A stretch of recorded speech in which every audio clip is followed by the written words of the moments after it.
Després de creuar Espanya i escalar les muntanyes més altes de la zona de l'Al-Àndalus, sabíem que el següent pas era canviar de continent.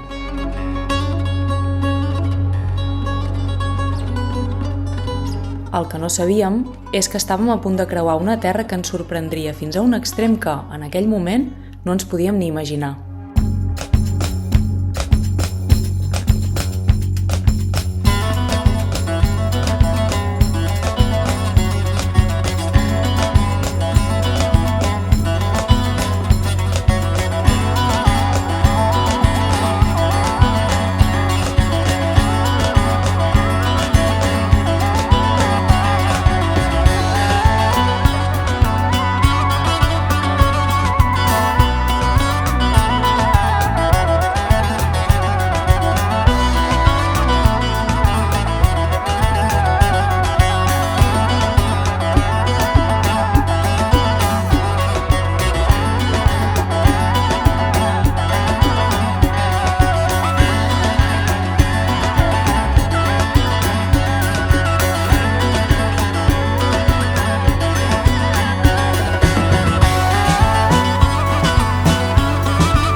Mai havíem pedalat pel Marroc i l'objectiu de pujar-ne a la seva muntanya més alta semblava una bona excusa per explorar aquest país a cop de pedal.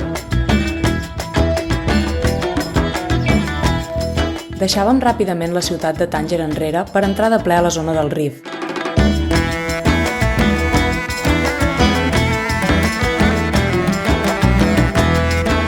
Érem conscients de que la temperatura al juliol no seria la ideal i de que ens veuríem obligats a buscar ombres per amagar-nos en les hores de més calor.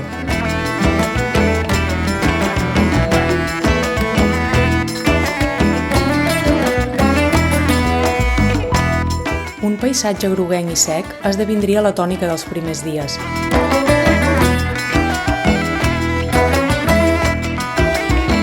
Juntament amb algun que altre camió petit carregat amb locals que acabarien obrint-nos les portes de casa.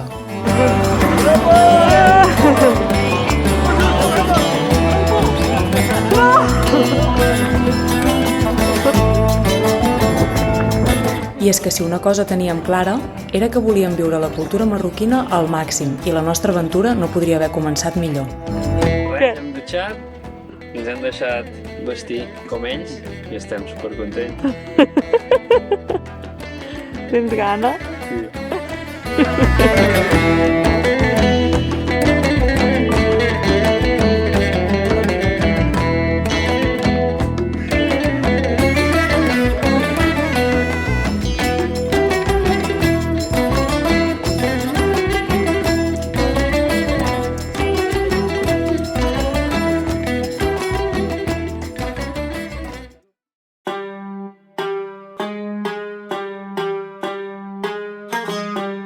El Rif és una regió perifèrica encara marginada del nord del país, en la que hi perdura la pobresa i el subdesenvolupament.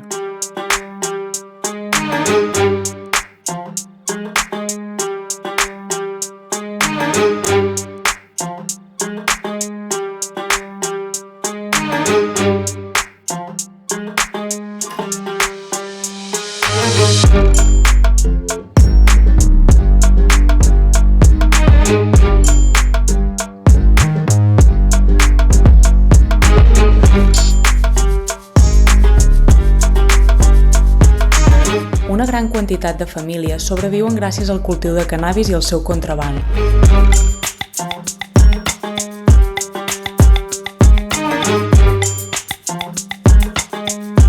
A més, el cultiu extensiu de blat aconsegueix que mica en mica s'assequi fins l'última gota de la poca aigua que hi ha al territori.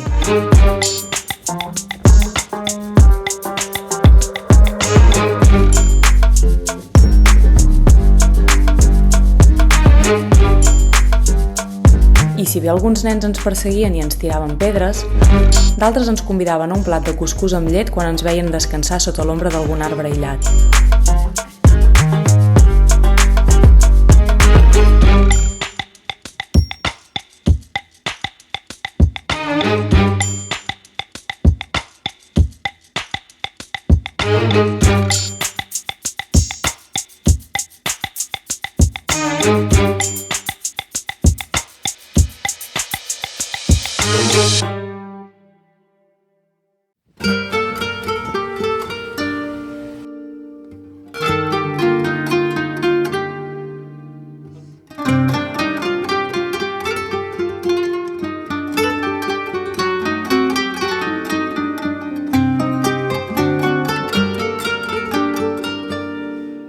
Sabíem que el Marroc ens portaria a viure extrems, i el primer d'ells va començar amb l'entrada al mitjà Atles, que va anar acompanyada d'un aire glaçat i una previsió d'aigua gens característica de l'època.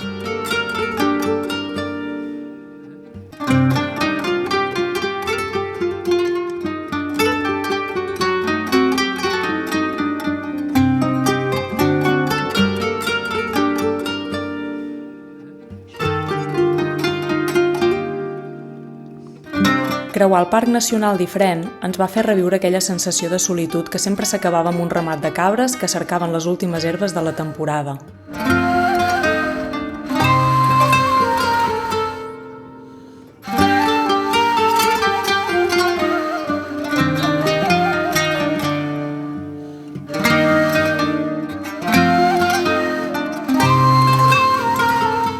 El temps no ens va acompanyar, però al mal temps tocava posar-hi bona cara. I és que no hi ha motius per queixar-se en un lloc en el que no hi ha aigua corrent i es depèn de l'aigua de les muntanyes.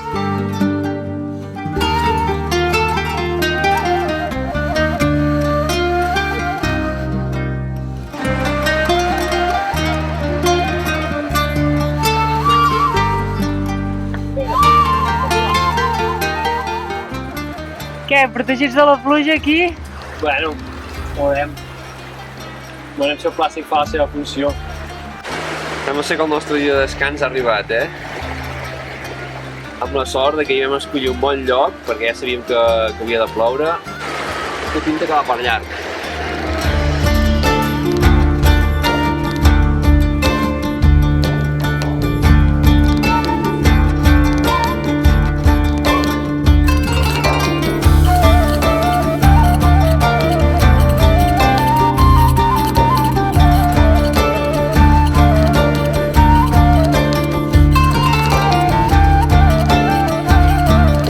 L'arribada de la pluja venien també uns dies de fang, de buscar altres opcions de rutes i d'agafar-se els dies curts el millor possible.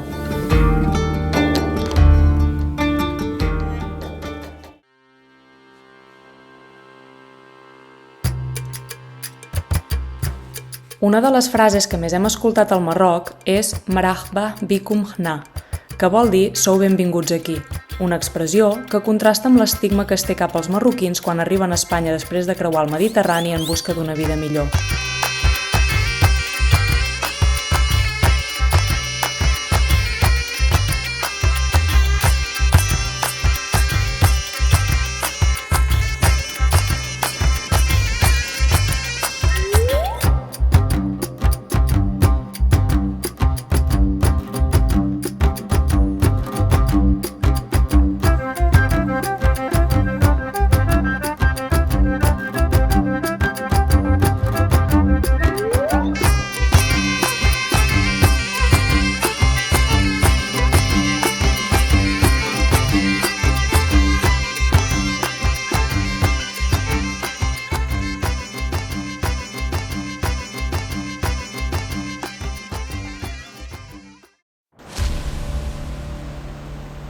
Hem entrat a l'Alt Atles, portem 2 dies de bastanta misèria, una nit de febre, jo el dia següent, l'Eloi, jo diarrea tota la nit i l'Eloi avui diarrea tot el dia.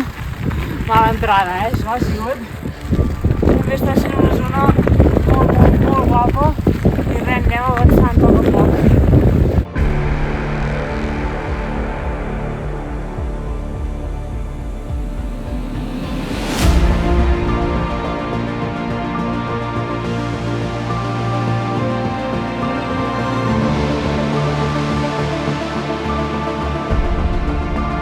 Teníem ganes d'entrar a l'Atles i és que això significava una cosa. Era hora de començar a mentalitzar-nos per pujar al Toubkal. Però abans havíem d'arribar a Imlil i no ho vam fer pel camí fàcil. Com li deixo per la panxa? És igual si va bé o malament, però entra pels ulls, Pintaca, Uau, és brutal. Super.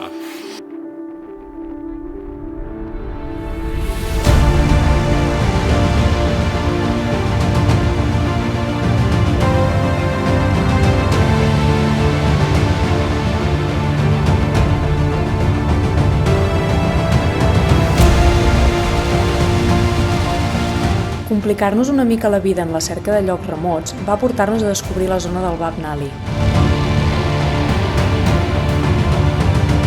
La línia que havíem traçat sobre mapa satelital es va convertir en una de les parts més sorprenents de la ruta.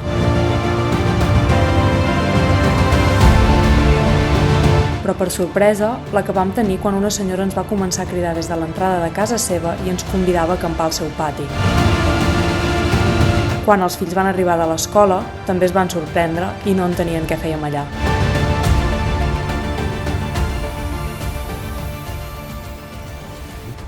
Cuida, estic del sol avui. Em pica hasta la cara. Aquí pares i ja està? Ja ho tens fet? Està aquí dins?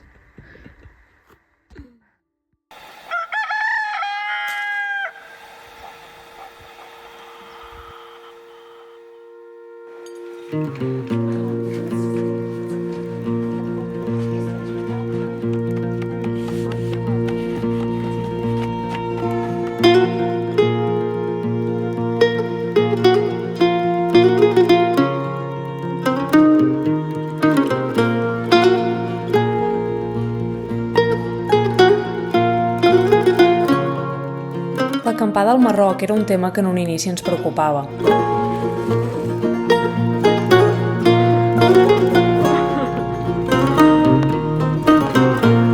Però realment, el problema era el de sempre. Trobar un lloc pla, sense vent i que estigués mínimament apartat dels nuclis urbans.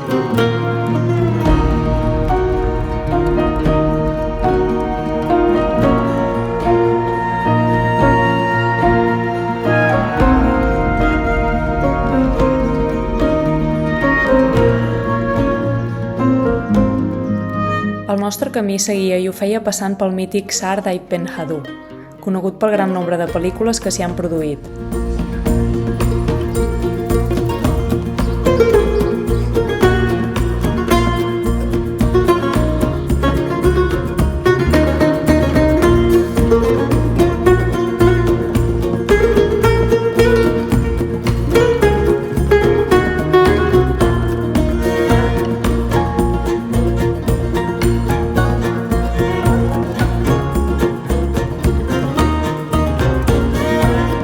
I per variar, no vam escollir el camí més evident ni el més senzill per canviar de vall.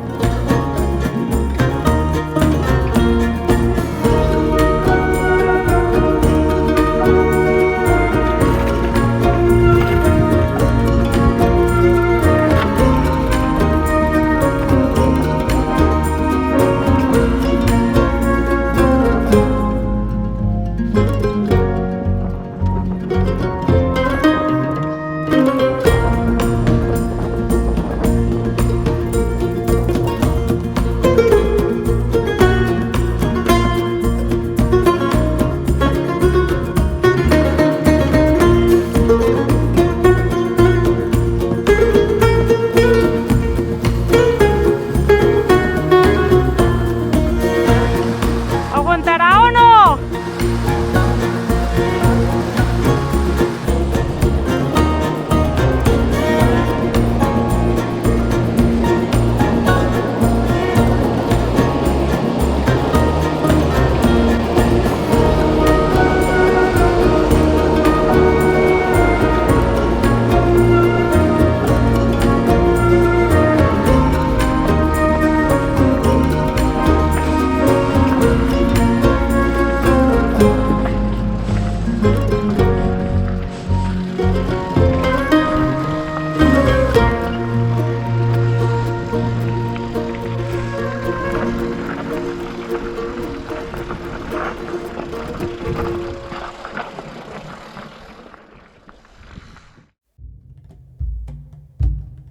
El pas de Telouet i els ponts de troncs no ens ho van posar fàcil per poder unir les dues valls i evitar l'asfalt.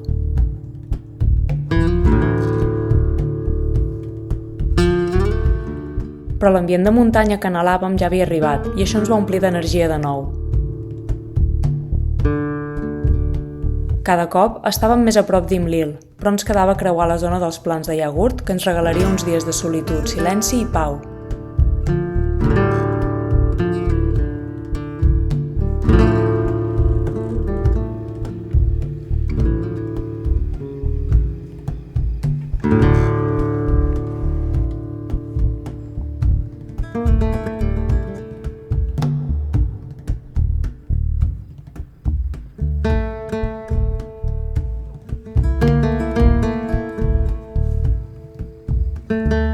Els pastors són els amos de les muntanyes del Marroc i seguir les seves indicacions és una bona opció si busques aventura.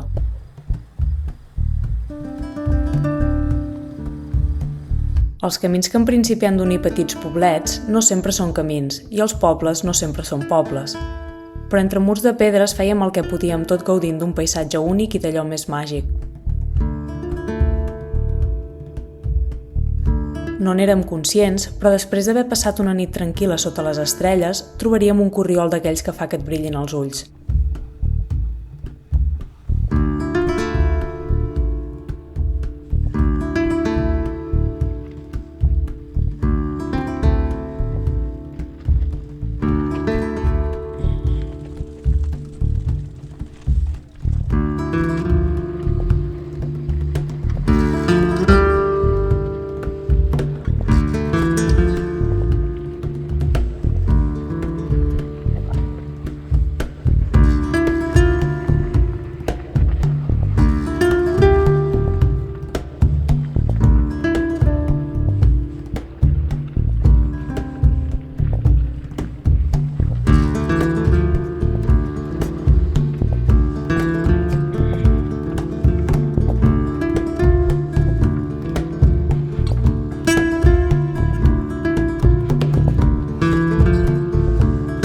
Empènyer la bici està més que integrat en les nostres aventures i Marroc no va ser una excepció.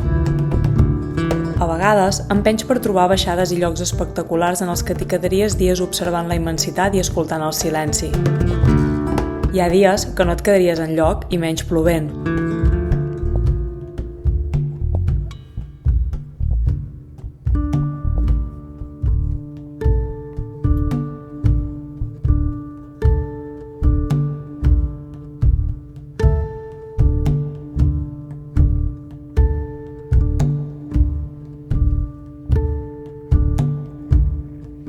I també hi ha dies en els que l'esforç només et serveix per veure que t'has equivocat i que et tocarà també arrossegar la bici baixant mentre intentes no caure barranc avall.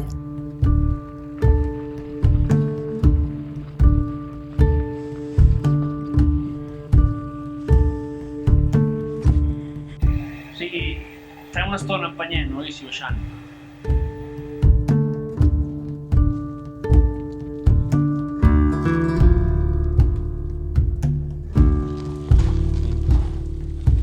Teva,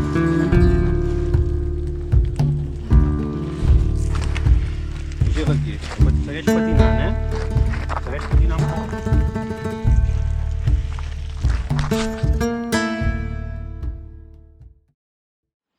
Amb l'arribada a Imlil, el repte de pujar a la muntanya més alta del Marroc i del nord d'Àfrica ens esperava.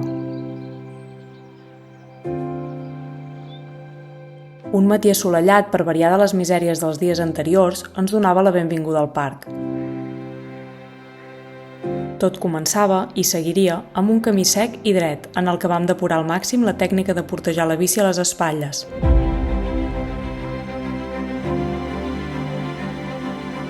També hi havia trams divertits de pedalar sota la mirada de guies, mules i turistes que no es creien que estiguéssim realment pedalant aquell pedregal.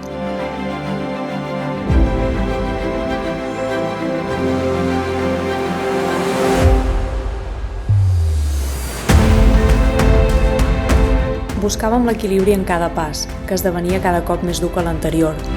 Però cada cop estàvem més a prop del cim i abandonar havia deixat de ser una opció. Quedaven pocs metres d'ascens i un somriure se'ns començava a dibuixar a la cara. En aquell moment no ho sabíem i, tot i que no ens importava en absolut, havíem fet història. I és que els crits d'emoció mentre baixava indicaven que havia esdevingut la primera dona en escalar el Toubkal en bicicleta.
quins sons.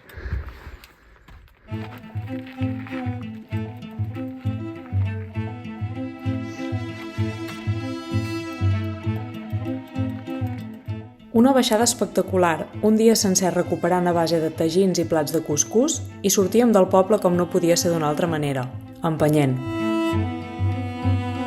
Sabíem que el projecte Highest Peaks by Bike que havia començat durant la travessa per Espanya l'havíem pogut culminar amb èxit a Marroc. Però les ganes de pedalar sempre són infinites i ens quedava per descobrir una mica de l'Anti-Atlas.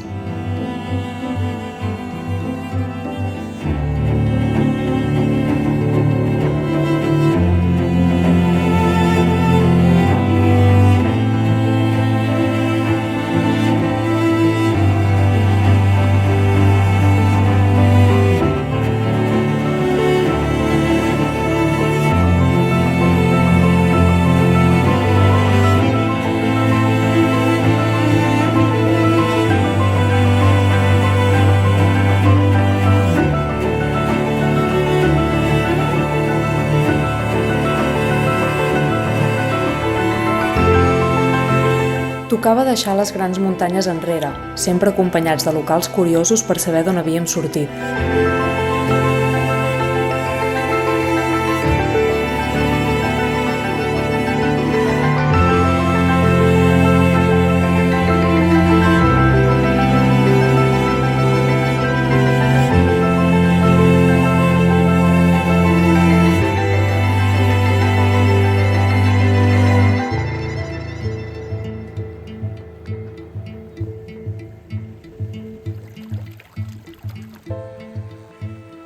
Al desert es començava a fer evident amb les palmeres de dàtils, la manca d'aigua i un sol que t'assecava per dins i per fora.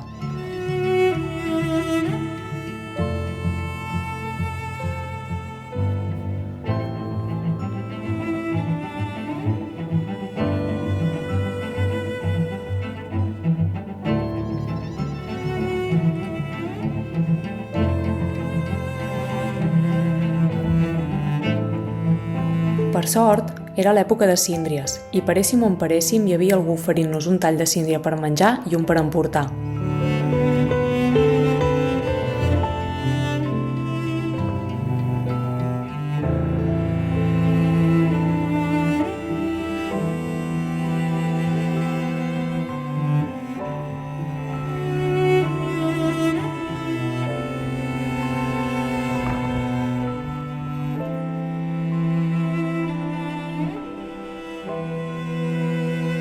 No obstant, l'Anti-Atlas ens tenia preparades unes quantes sorpreses d'aquelles que et fan gaudir de valent.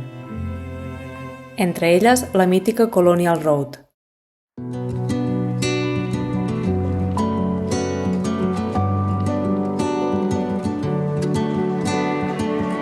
Segurament, aquest nom no ressona a les orelles de tothom, però és una de les carreteres més boniques, solitàries i màgiques que van fer en tota la travessa per Marroc.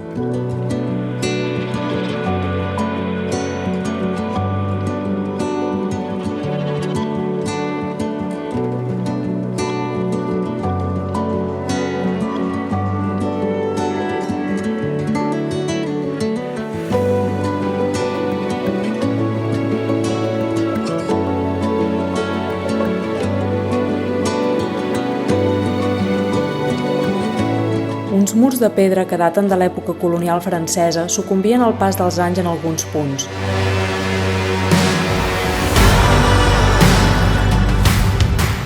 Deixant la carretera totalment impracticable per a qualsevol vehicle a motor.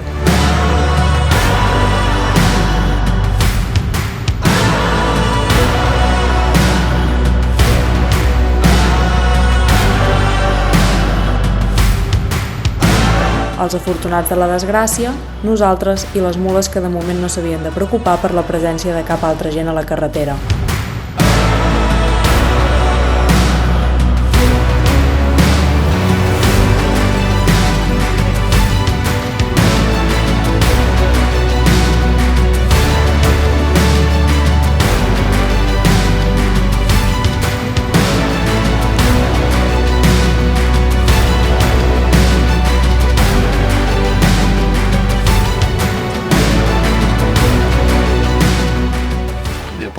Pots tancar el llum que aquí em quedo dormint.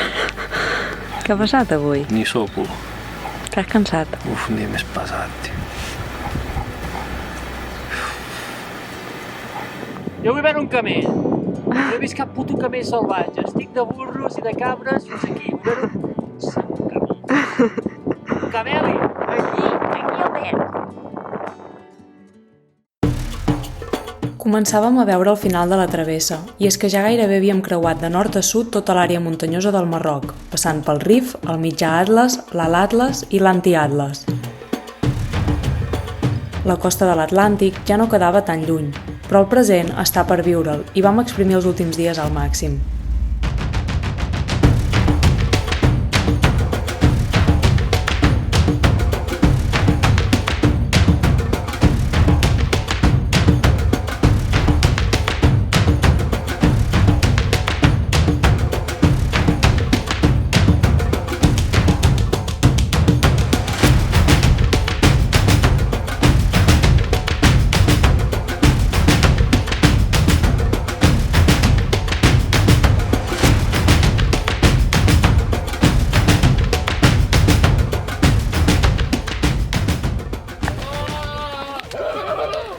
Què, et pensaves que estaries sol,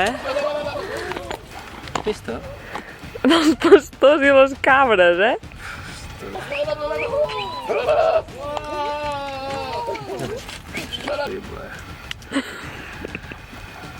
Ai, el Marroc és així. Hi ha molta vida.